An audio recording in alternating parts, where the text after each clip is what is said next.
નમસ્કાર, આપ જોઈ રહ્યા છો પાટનગર નેટવર્ક ન્યૂઝ અને હું છું આપની સાથે રહેના. બુલેટિનની શરૂઆત કરીએ મહત્વપૂર્ણ સમાચારથી.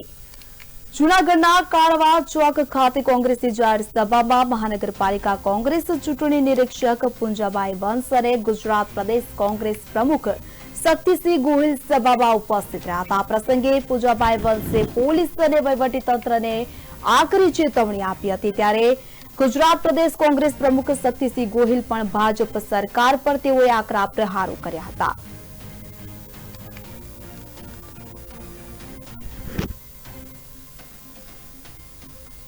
વહીને અને વહીવટી સાથે જોડાયેલા અધિકારી કર્મચારીઓને પણ કહેવા માંગીએ છીએ કે ભાજપને ચાપલુસી કરવામાં અથવા એના એજન્ટ બનીને કામ કરવાની જો એટલી બધી તમને તાલાવેલી હોય તો વર્દી છોડીને રાજીનામું આપીને તમતાર ભાજપમાં જોડાઈને ચૂંટણી લડવા આવો, અમને વાંધો નથી.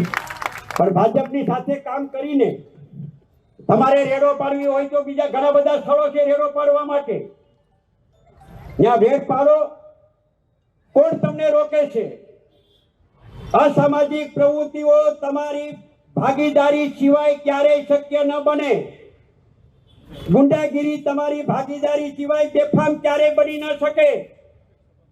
તમે જૂનાગઢને કઈ દિશામાં લઈ જવા માંગો છો?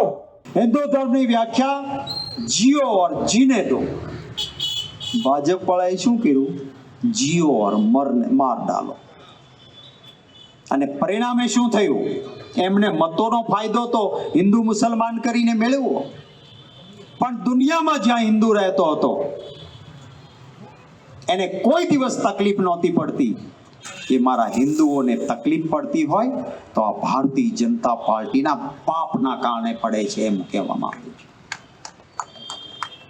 આપ જો બાજુમાં બાંગ્લાદેશ, હિન્દુના મંદિર તૂટે છે, હિન્દુના ઉપર અત્યાચાર થાય છે.